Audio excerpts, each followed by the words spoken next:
성향과 행동. 내가 너희에게 이르노니 너희 의가 서기관과 바리새인보다 더 낫지 못하면 결코 천국에 들어가지 못하리라. 마태복음 5장 20절.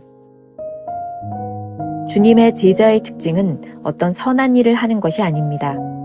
그러나 주님의 제자라면 선한 동기를 가지는데 이것은 하나님의 초자연적인 은혜에 의해 선하게 만들어졌기 때문입니다.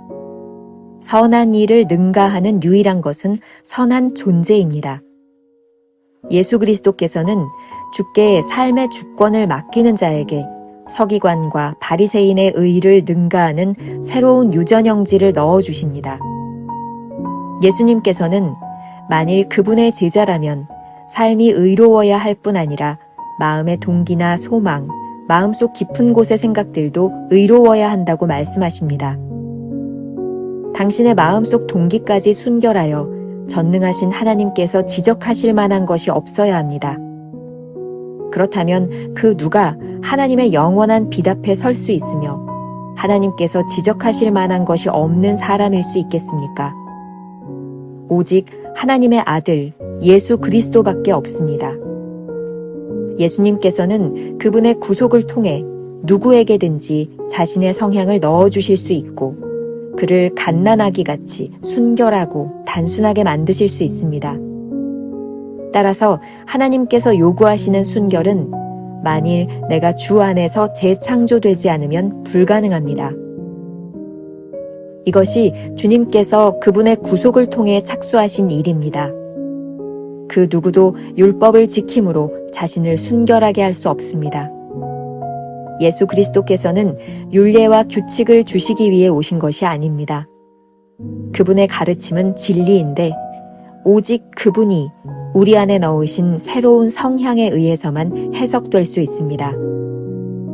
예수 그리스도의 구원의 가장 놀라운 것은 그분이 우리의 유전 형질을 바꾸신다는 것입니다. 인성이 아니라 그 근원을 바꾸십니다.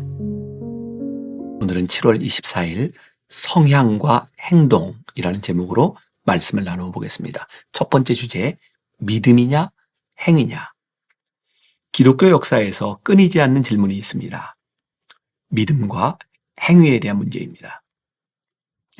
오늘 묵상에서 챔버스는 성향과 행동이라는 단어를 사용하고 있습니다. 진정으로 하나님을 믿는 것은 어떤 의미일까요? 진정으로 의로운 사람이 되는 것인지 아니면 의로운 행동이 나타나는 것인지 알고 싶은 것이죠. 챔버스는 오늘 묵상 첫 문장을 이렇게 시작하고 있습니다. 주님의 제자의 특징은 어떤 선한 일을 하는 것이 아닙니다. 그러나 주님의 제자라면 선한 동기를 가지게 되는데 이는 하나님의 초자연적인 은혜에 의해 선하게 만들어졌기 때문입니다. 챔버스의 이 말은 믿음과 행위가 상반되는 개념이 아니라는 것을 말해줍니다. 챔버스가 선한 일, right doing 이라고 말하는 것과 선한 존재, right being 이라고 하는 것으로 둘을 구별하고 있는데 이 둘이 별개가 될 수 없습니다.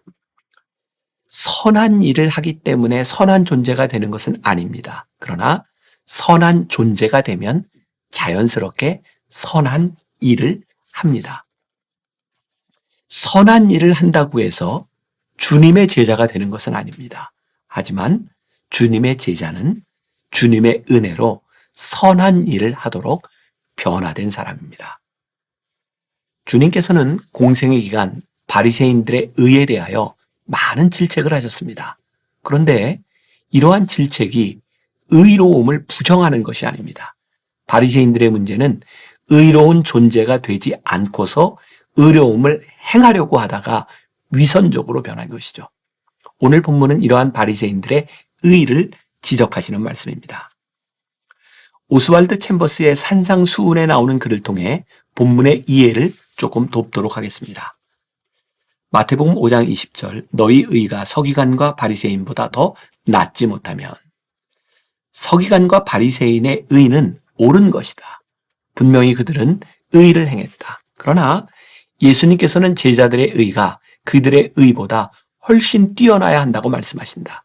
그렇다면 의로운 존재가 되지 않고서야 어떻게 그들의 의로운 행위를 능가할 수 있겠는가? 하나님과의 관계를 맺어 의로운 행위를 할 수 있는 의로운 존재가 되지 않으면 서기관과 바리새인의 의를 능가할 수 없을 것이다. 여기서 예수 그리스도의 메시지는 우리의 의가 행위에 있어서도 서기관과 바리새인의 의를 능가해야 한다는 것이다. 그들은 우리가 알다시피 전혀 의로운 존재가 아니다. 따라서 우리의 의로운 행위가 그들의 의로운 행위를 능가하지 않는다면 우리는 결단코 하나님의 나라에 들어갈 수 없다는 말씀이다. 기억하십시오. 선한 행동을 하는 것이 잘못된 것이 아니라 선하지 못한 사람이 선한 행동을 하려고 애쓰는 것이 문제임을 기억해야 합니다. 챔버스는 이렇게 말합니다. 예수 그리스도께서는 주께 삶의 주권을 맡기는 자에게 서기관과 바리새인의 의를 능가하는 새로운 유전 형질을 넣어주십니다.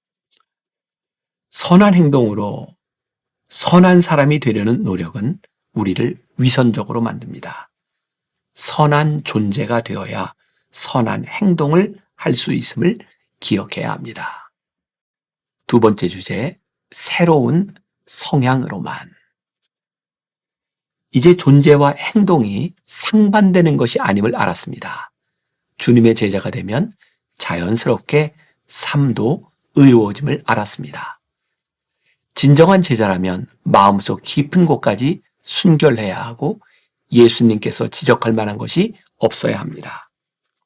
문제는 우리가 하나님의 빛 앞에 섰을 때 여전히 의와 순결을 자신할 수 있는가의 문제입니다. 이 세상에서 완벽한 삶을 살았던 분은 예수 그리스도밖에 없습니다. 그리고 그리스도는 구속의 사건을 통해 그를 믿는 사람들에게 자신의 성향을 넣어주실 것입니다. 구속의 은혜로 우리 모두가 그리스도의 성품과 성향을 가질 수 있게 된 것이죠. 바로 이 구속의 사건에서 인간의 재창조가 시작됩니다. 챔버스는 이렇게 말합니다. 예수 그리스도의 구원에 가장 놀라운 것은 그분이 우리의 유전 형질을 바꾸신다는 것입니다. 인성이 아니라 그 근원을 바꾸십니다. 유전 형질을 바꾸는 것은 아주 근본적인 변화를 의미합니다. 특히 보네포의 책이죠. 보네포와 함께하는 하루라는 책에 보면 세 가지 차원의 변화를 아주 잘 설명해 주고 있습니다. 제가 좀 읽어드리겠습니다. 성육신 하신 분과 같은 형상으로 만들어진다는 것은 현실에 존재하는 인간이 될 수 있다는 것을 의미합니다. 현실의 모습과 다른 더 낮고 더 이상적인 인간이 되고자 하는 모든 거칠의 위선, 긴장과 강박관념은 필요 없습니다. 하나님은 현실의 인간을 사랑하십니다. 하나님도 현실의 인간이 되셨습니다. 십자가에서 죽으신 분과 같은 형상으로 만들어진다는 것은 하나님의 심판을 받은 인간이 된다는 것입니다. 인간은 죄로 인해 사형 선고를 받고 살아가며 하나님 앞에서 매일 죽어야 하는 표를 몸에 지닌 존재입니다. 심판과 은혜를 통하지 않고서는 하나님 앞에 설 수 없음을 그는 자신의 삶으로 증명합니다. 부활하신 분과 같은 형상으로 만들어진다는 것은 하나님 앞에 새로운 인간이 되는 것을 의미합니다. 새로운 인간은 죽음 한가운데서 생명으로 충만합니다. 그는 죄의 한복판에서도 의롭습니다. 그는 옛사람의 모습이지만 새로운 피조물입니다. 그의 비밀은 세상에 감추어져 있습니다. 그가 살아있는 것은 그리스도가 살아계시기 때문이며 그는 오직 그리스도 안에서만 살아있습니다. 내가 사는 것은 그리스도니. 주님의 제자들에게 행함은 매우 중요한 것입니다. 그러나 그 누구도 율법을 지켜서 자신을 순결하게 할 수는 없습니다. 주님께서 이 땅에 오신 목적은 우리가 율례와 규칙을 지키도록 하기 위함이 아닙니다. 진리의 영이 우리 안에 들어오시면 새로운 성향이 생깁니다. 이 새로운 성향으로 인해 참다운 행동을 하는 사람이 될 수 있습니다. 그러므로 우리의 잘못된 행동을 교정하고 올바른 삶을 살기를 원한다면 행동을 고치려고 노력하기보다는 우리 본성의 유전, 형질을 바꿔야 합니다. 올바르게 행하고 싶다면 먼저 새로운 존재가 되기를 갈망해야 합니다. 주님은 그것을 가능하게 하시는 분입니다. 오늘 하루 이런 질문을 품어봅시다. 내 안에서 옛사람과 다른 전혀 새로운 유전 형질을 발견할 수 있습니까? 그렇지 않다면 새로운 사람을 꿈꿔봅시다. 기도하겠습니다. 하나님, 우리에게 바람은 있지만 바람대로 살지 못하는 것에 대한 갈등과 번민이 있습니다. 우리가 하나님의 말씀을 들으며 우리의 마음속에 소원이 있는데, 내가 바르게 살고 싶은데, 하나님의 뜻대로 살고 싶은데 그렇게 살지 못하는 것들 때문에 좌절할 때도 있고, 또 그것이 부끄러워서 때로는 위선적인 삶을 살 때도 있었습니다. 그런데 오늘 우리들에게 깨닫게 하시는 것이 있습니다.